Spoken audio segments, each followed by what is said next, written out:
Okay, we're going to continue on here. I hope I'm going to be late. I may never take my garbage out, or I may have to go out tomorrow. That's okay, because the price of those bags and the price of just wait till it's full. If there's any problems, just wear gloves. Anyway, so we're going to do this. We're going to do an arpeggio, and like I say, the Aeolian minor is going to be E minor shaped here. And like I was kind of kidding around before, hey, look, I did an arpeggio. Look, you know what I'm saying? I'm going to put the cape on because I can't get anything out of this today. Look, I'm doing arpeggios.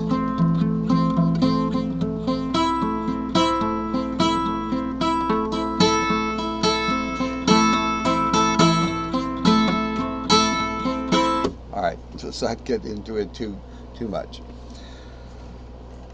To do a real good arpeggio, and that's fine, and that's I forget what they call that, but that's wonderful and it's beautiful, and that's exactly what I do when I'm playing, just to unwind.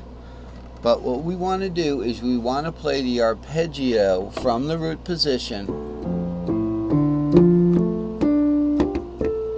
Okay, so it's going to be following what pentatonic scale? What is going to be following the G pentatonic scale. So remember the G pentatonic scale. Okay, so it's going to be now in root position. So it's just the Aeolian root position is 6 root 3, right? So it's 6 root 3, 6 root 3, 6. Okay, one more time. 6 root 3, 6 root 3, 6. That you know what I'm saying? So what happens is, if you're doing this, you're missing this root.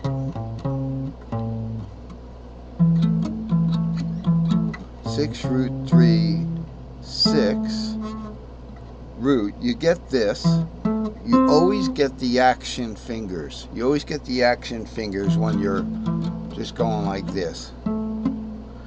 This is a little side topic, and is, what are you missing when you're just playing a chord and kind of strumming this, arpeggiating the strings? You're missing something. You're missing the on string intervals, and you're also, when you select a note, you're missing that on string interval that's below it. Okay, so if you wanted to play like a really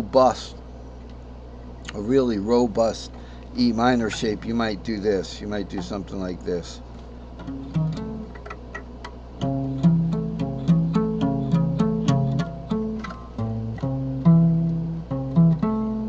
Okay, that is like a second inversion.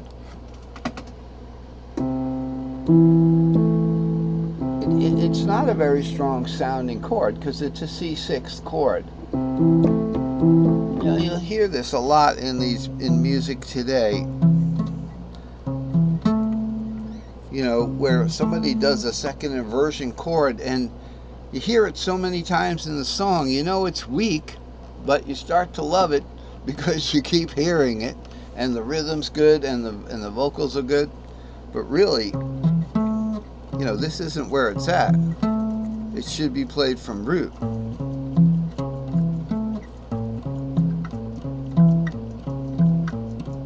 Not.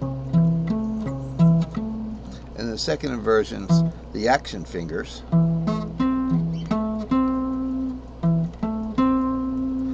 Okay, so now let's not forget the diatonic. So we're doing this. We're going to do the big old S5L.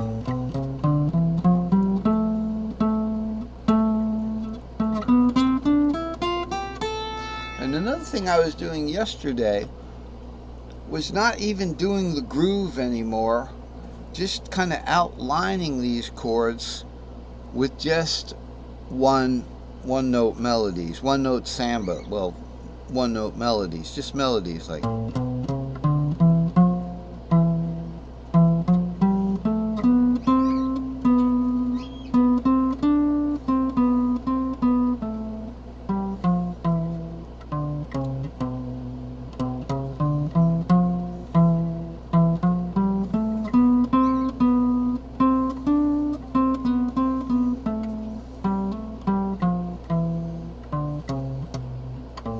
Kind of a sad sounding thing, but it's fun. It's a way to kind of like scale your way up things. Now notice I didn't jump around. I didn't go like.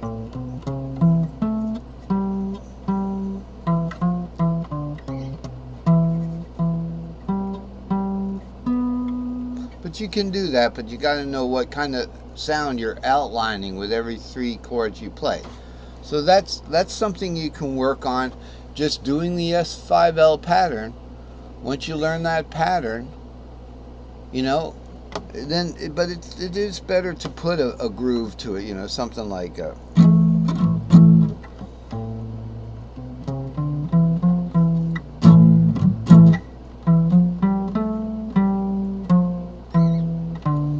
what would that go to?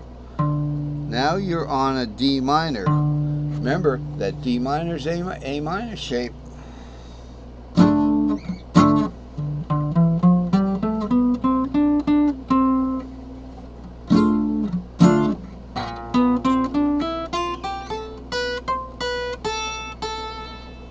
Here's your root. So much for playing a lot like that. Right now, we have to talk about this. In this particular case, in the G box, we have a root here in the G box, and that root is going to be, let's see, I have this somewhere here. What did I do? What did I do with my, I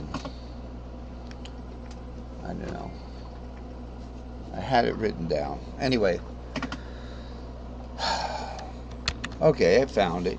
It's just this little thing here that says, over here we've got, these is pretty much where the root's going to be. But this is actually where the string shape is.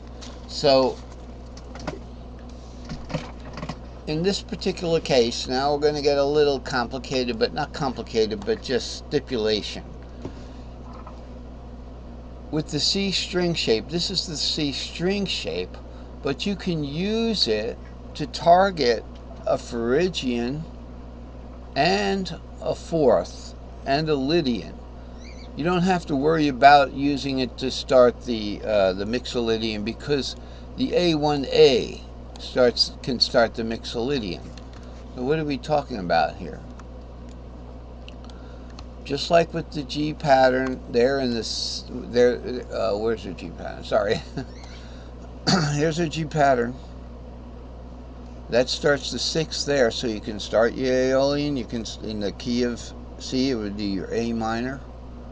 Even though it's a G there, you would start your A minor there. That's what I'm talking about. Now, the outer notes of this string pattern has the inner notes, outer notes. Use the inner notes. That way you get more of a full arpeggio. Now, if you were trying to make a chord, you would use the outer notes because you need to go to the next string. So let's see where we would have 6 on the outer note. Right there, 6 would be the outer note of the A box there. So you could use the A box to start a chord there. All right, so it'd be 6 root 3. It'd be 6 root 3 right there. It'd be a G minor shaped A minor there, and that's right there in the A box. There's your G minor shaped A minor. Hey, we're out of time. This has been a short lesson. We'll have more on this topic in the coming lessons, and we're going to talk about the dots. Have a good night.